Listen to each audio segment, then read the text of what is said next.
guys, welcome back. Today we're out at the range with another piece of Polish Cold War history.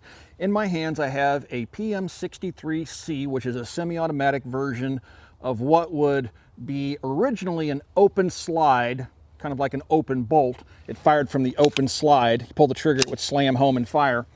But this is a semi-automatic version of that personal defense weapon, which was an early personal defense weapon. This gun started being developed in the 1950s. The lead designer died in 1960, but the gun finally went into production right around 1963 and continued in production until 1977. But the Polish forces were looking for a personal defense weapon, a rear echelon weapon that could be used by tank crews, message carriers, police, things like that. It wasn't intended to be a frontline weapon. It was intended to be a machine pistol, and this one chambers 9x18. They also made them in 9mm parabellum. They made them in 7.62 torque rev, 380.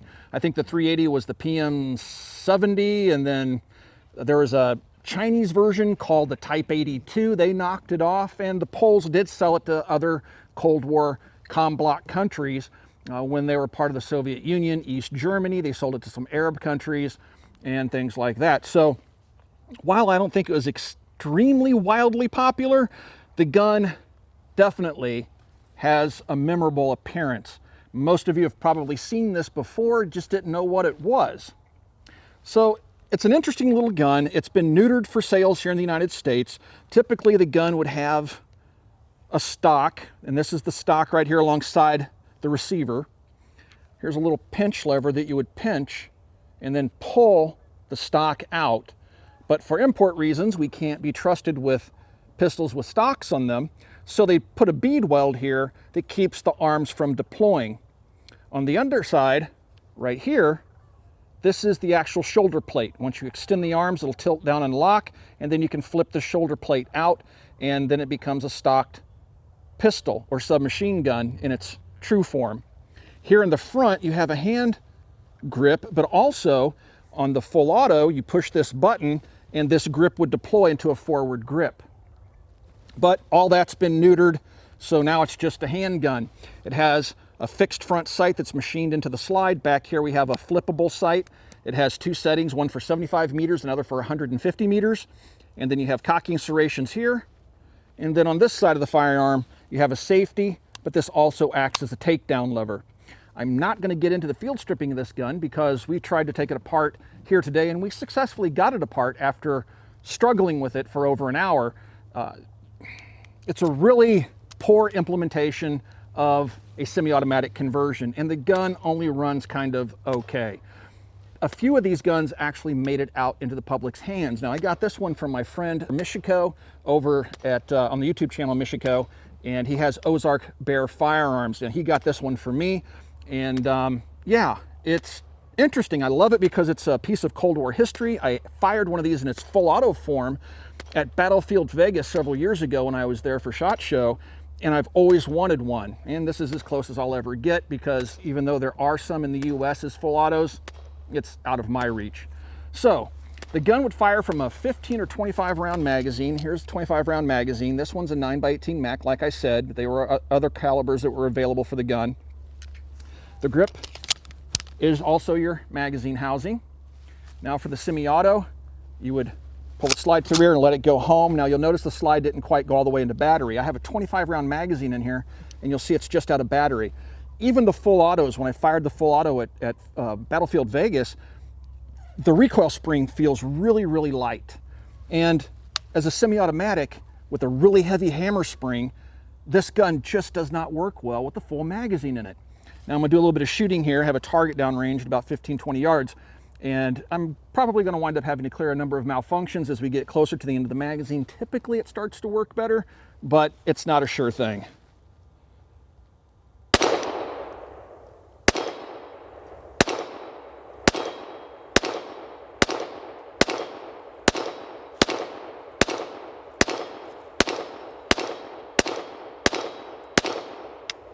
There was one. Okay, so basically the slide was just a little bit out of battery, so I'm going to go ahead and run that round out.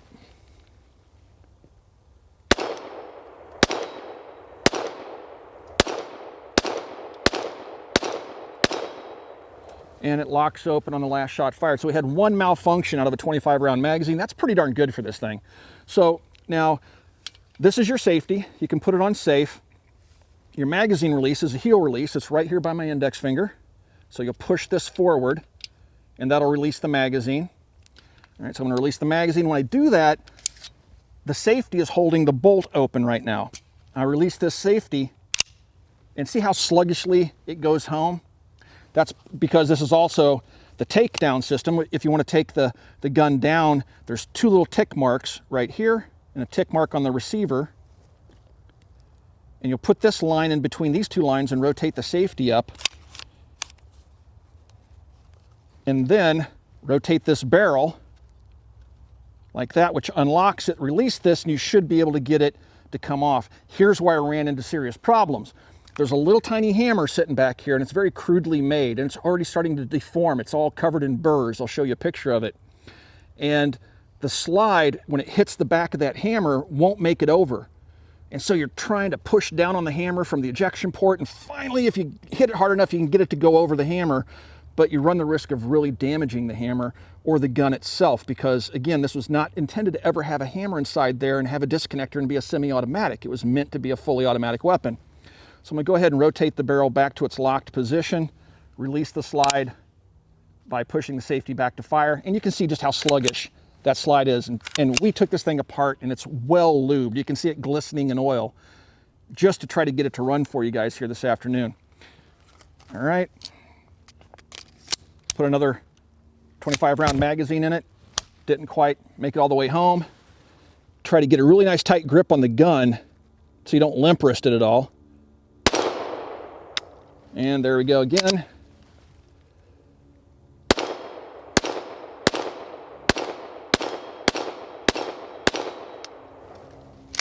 And there's a malfunction. We've also noticed that the extractor and ejector are really kind of weak in this thing as well. So it left a live round in the chamber and just tried to feed one behind it. I'm gonna lock the slide open here if I can with the safety. Try to clear this malfunction. All right. So as you can see, guys, this is more of a cautionary tale. When you buy guns like this, don't expect them to run 100%. Anytime you're converting something that was originally intended to fire from an open bolt or an open slide or that was originally a machine gun, the conversions, oftentimes will be really bad conversions like this one, and you'll wind up clearing more malfunctions than actually shooting. Still had the round in the chamber. I thought it came out. So here we go again. So like I said, it's just, you can't really expect a whole lot out of these guns because they're not going to give you a whole lot.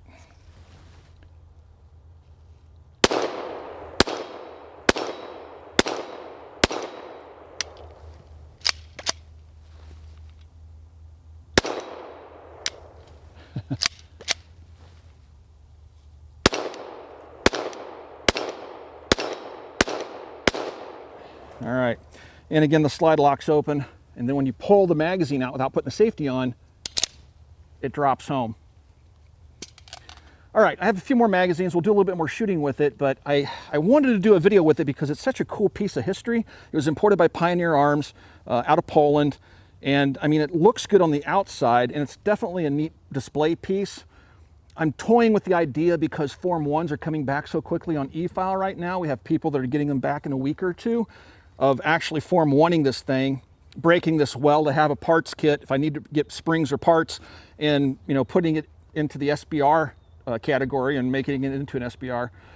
But I'm undecided because the gun runs so poorly. Maybe it'd run a little bit better if it had a shoulder to work off of. I don't know. But is it worth, I think what they were selling for is like $1,200 or something like that? No, not unless you're a collector like me and you just want a piece of Cold War history, because the guns really suck, but they're beautiful.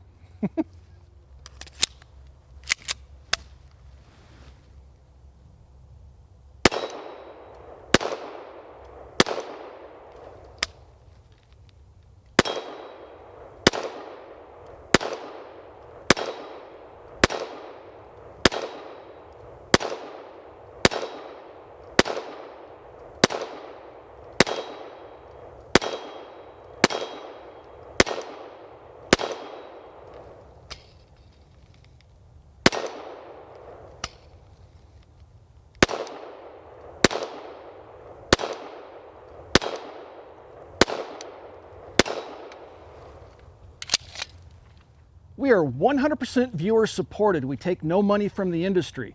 We're supported via Patreon. There is a link down below. If you'd like to support us, please follow that link and check out some of our support tier levels. Another way that you can support us here at the Military Arms Channel is to pick up one of our t-shirts like this new CNN shirt. And you can do that by following the link in the description below. I'm a fan of the 9x18 cartridge in general, and I love the Makarov pistols. It would be neat to get one of these in 9mm 7.62 Torkarov too, but yeah, I'm pretty happy with the little 9x18. I just wish it worked a little bit better.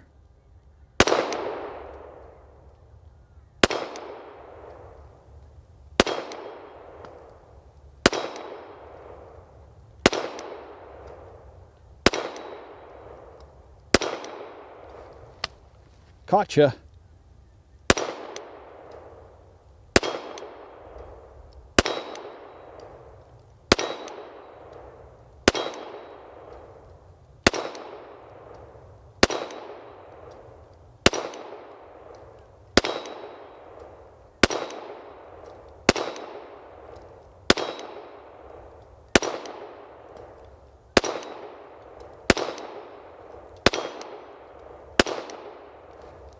Gotcha. So if you watch the rear of the slide, my old man eyes aren't that good. You can catch it when it's just a little bit out of battery and tap it, and definitely increases the reliability. Something else that Jason discovered, we almost gave up on the gun trying to get it apart when we were trying to get the slide to come over the hammer of the gun, and it was hanging up on the hammer.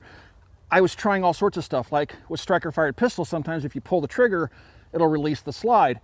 Well, I pulled the trigger, the hammer went forward, and now it was stuck in a position where the defaced, poorly heat-treated hammer is mushrooming to the shape of the firing pin, and it has a big burr on it. It was now jamming up underneath the firing pin itself, and it wouldn't go back, and we couldn't get it off because the hammer was blocking the slide from going forward, so it was stuck in this in-between state. We had to take the pistol grip off, then we could get in there where we could see the hammer and push it down and lock it, and then we were able to actually beat the slide off the frame, which isn't what you should be. You shouldn't have to do it that way. The other thing we discovered when we were putting it away, Jason was putting it in the Jeep, and he had the magazine backwards because it was empty, and he stuck it in the pistol grip and just tapped it like you normally would. Well, that will seize the magazine in the magazine well if you do that. It took us a while to get the magazine out of the magazine well after that happened. So the whole gun is just a little bit of a hot mess, especially for the price. It really is a $500 gun at best.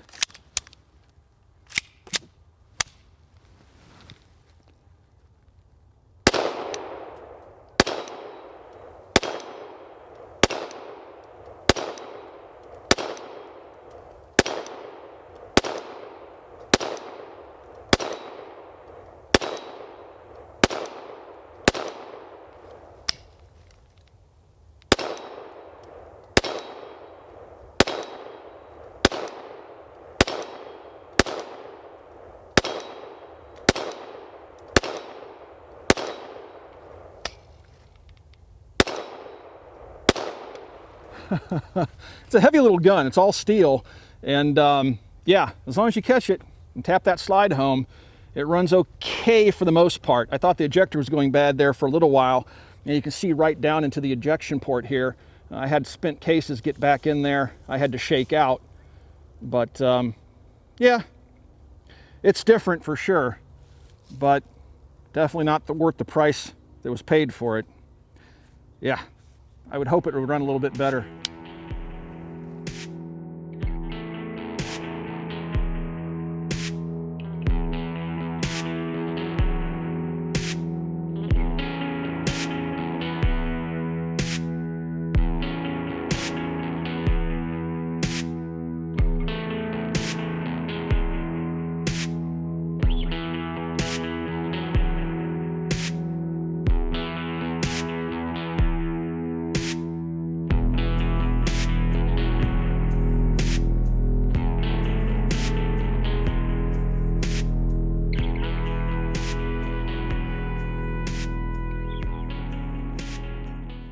This is an original canvas holster that would have been issued with the PM63 submachine gun.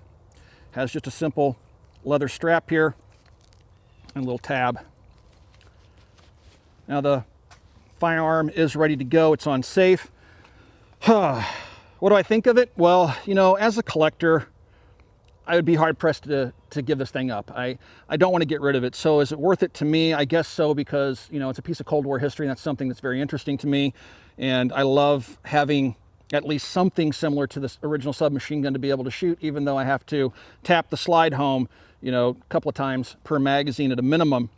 I think Pioneer Arms probably did, they could have done better. They probably did as best they could working with what they had to get this to fire from the closed slide.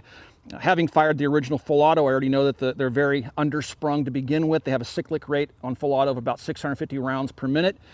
And yeah, the only thing I could say is I wish they would have made the hammer a little bit better. It seems to be of poor quality and not properly heat treated, which makes disassembly and reassembly very difficult, and probably contributes to some of the malfunctions as well. That hammer spring's very heavy, which it probably has to be.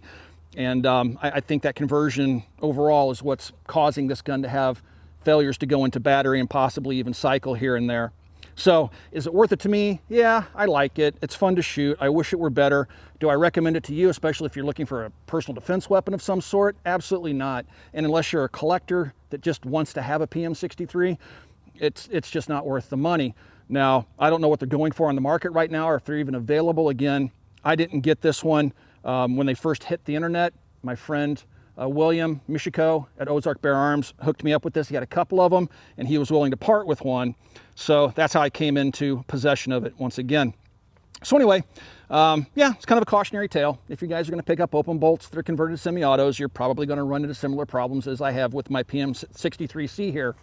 Guys, if you'd like to support us, you can do that by going to coppercustom.com and checking out our online store. Also, we are Twitch gamers, and we do have a link down below to Twitch, so give that link a click. If you're a Patreon supporter, you can send me a note, tell me that you're a Patreon supporter. I'll add you as a friend on the PS4 network, and you can play games with us online when we're streaming. Guys, thanks for 11 years of support, and I will talk to you guys soon. Let's clear the last few malfunctions of the day and head home.